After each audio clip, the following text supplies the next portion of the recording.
Alors bonjour, je vais vous présenter une analyse de sujet qu'on peut réaliser en écrit 1, donc à partir d'un sujet de préparation au CAPES, un sujet qui pourrait très bien tomber. Je vais vous présenter cette analyse et je vais aussi essayer, donc à partir de cette analyse, de vous donner un petit peu des repères sur lesquels vous pouvez vous baser pour analyser l'analyse qui est bien évidemment la première chose à effectuer quand on rentre dans une copie, mais c'est aussi l'étape la plus fondamentale parce que c'est à partir d'elle que va découler toute la rédaction et la structuration de la copie.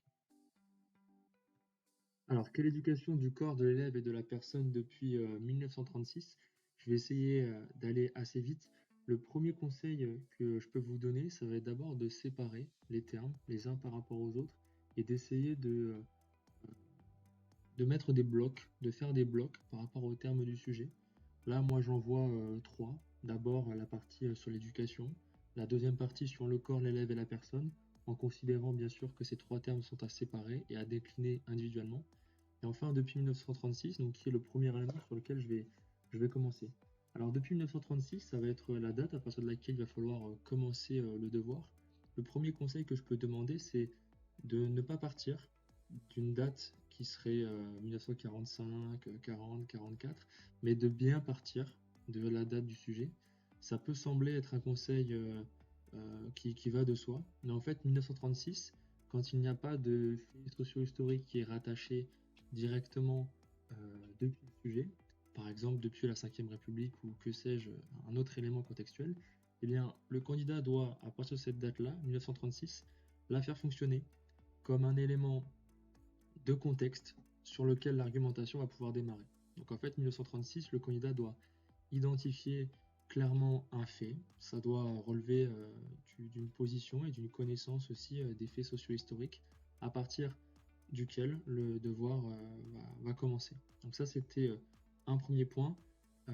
En tout cas, ça a fonction de rentrer dans l'argumentation. Ensuite, quelle éducation?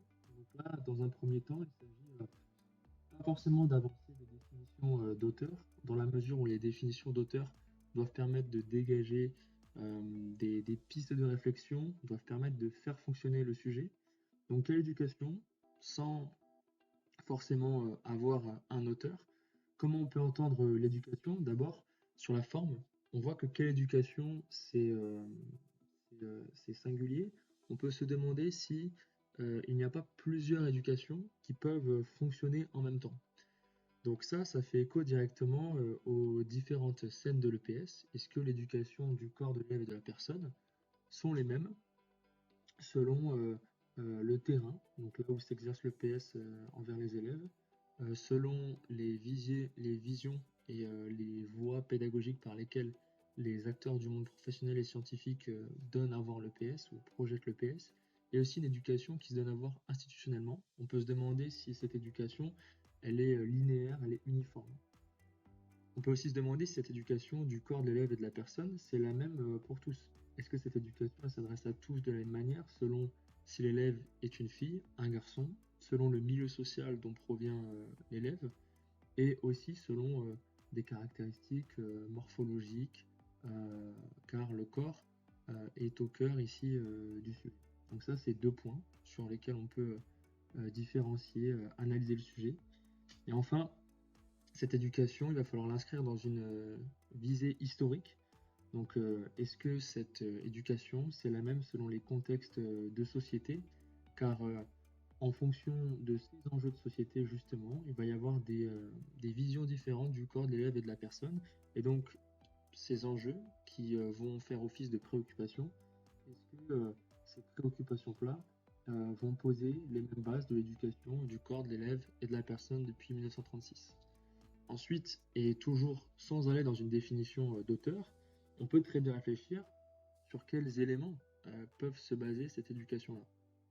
Donc là, le conseil que je peux donner aux candidats, donc je vais en dresser une liste, c'est de catégoriser donc l'éducation en analyseurs. Donc ce sont des, comment dire, euh, des déclinaisons de l'éducation qui vont se retrouver à chaque partie donc, de la dissertation. Pour donner un exemple très simple, l'éducation, à quoi ça renvoie? Ça peut renvoyer à une transmission de valeurs.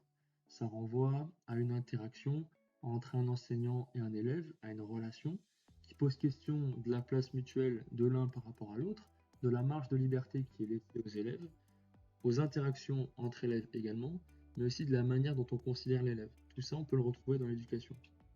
Ça renvoie aussi à l'application d'un geste qui vise à élever la personne. Donc on peut parler ici de contenu, on peut aussi parler de pédagogie. Ensuite, ça renvoie à de l'évaluation, à un système de classement, de hiérarchie, pour vérifier en tout cas si bel et bien il y a eu éducation. Et enfin, l'éducation, ça se base sur un support, sur des méthodes. Donc en EPS, on peut se questionner sur les méthodes pédagogiques qui sont déployées et aussi sur le support sur lequel cette éducation se base. Donc tous ces analyseurs-là, il va falloir les sélectionner, donc selon l'appétence du candidat et selon le choix qu'il va effectuer pour argumenter dans un sens du sujet. Maintenant, on va aller sur le corps, l'élève et la personne. Et là, ce qui me semble assez important, c'est de questionner cette linéarité entre corps, élève, personne, de se demander si c'est pas d'abord l'idée qu'on a de la personne informée qui va ensuite influer sur élève et corps, ou si c'est d'abord la question du corps qui va intervenir sur l'éducation de l'élève et de la personne. En tout cas, on peut se poser la question s'il y a une dimension qui est privilégiée l'une par rapport à une autre, si c'est tantôt le corps, l'élève ou la personne qui est priorisée, privilégiée, si c'est l'une de ces dimensions avec une focale par rapport à une autre.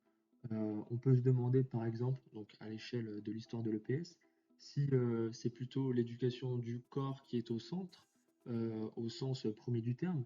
Est-ce que l'éducation du corps, ça ne vise que à rendre l'élève et le corps performants, ou si au contraire, plus on avance dans l'histoire de l'EPS et de l'éducation, et plus la focale sera mise sur la transmission de valeurs, sur une vision voilà, plus éducative de l'EPS, avec des valeurs de citoyenneté, de vivre ensemble.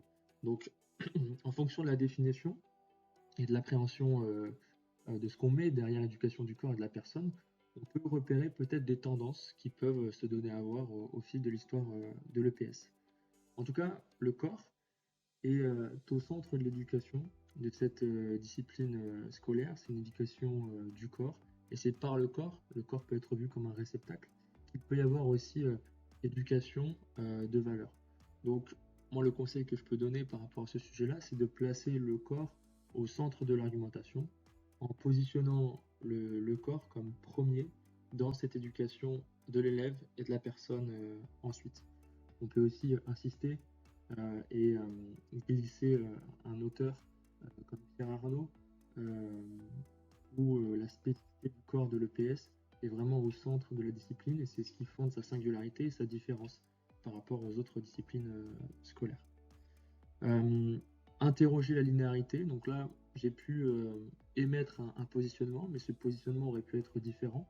On peut aussi confronter le fait que l'éducation du corps elle soit première par rapport à l'éducation de la personne, dans la mesure où il y a une interaction, une relation entre l'école et la société, et où la société fixe par les textes institutionnels les visées éducatives du corps, de l'élève et de la personne, et des personnes qu'on souhaite former. Donc pour conclure, et par rapport à cette analyse, alors qui n'est pas exhaustive, il y a des connaissances qui peuvent et qui doivent servir le sujet. Là, j'ai choisi plutôt d'insister sur la manière dont on pouvait concevoir la relation et la réflexion par rapport à un sujet. C'était une analyse plutôt générale, sans rentrer dans la structuration d'un plan, voir un petit peu comment on peut réfléchir à un sujet. En tout cas, il faut interroger les relations entre les termes. Ce n'est pas forcément les connaissances qui vont nous permettre de justement réfléchir à celles-ci. Mais en tout cas, il convient d'avoir quelques réflexes, notamment faire intervenir les différentes scènes de l'EPS, décliner des analyseurs à l'échelle du plan et de l'argumentation. Et enfin, se positionner. Donc ce positionnement, il doit apparaître clairement lors de la problématique, et ça doit découler de l'analyse. Donc ce positionnement, il semble nécessaire, puisque la problématique va se retrouver dans chacune des parties. Donc voilà, c'est quelques conseils que je peux vous donner à l'approche du CAPES et de l'agrégation. J'espère que cette analyse vous aura aidé. Bon courage à tous.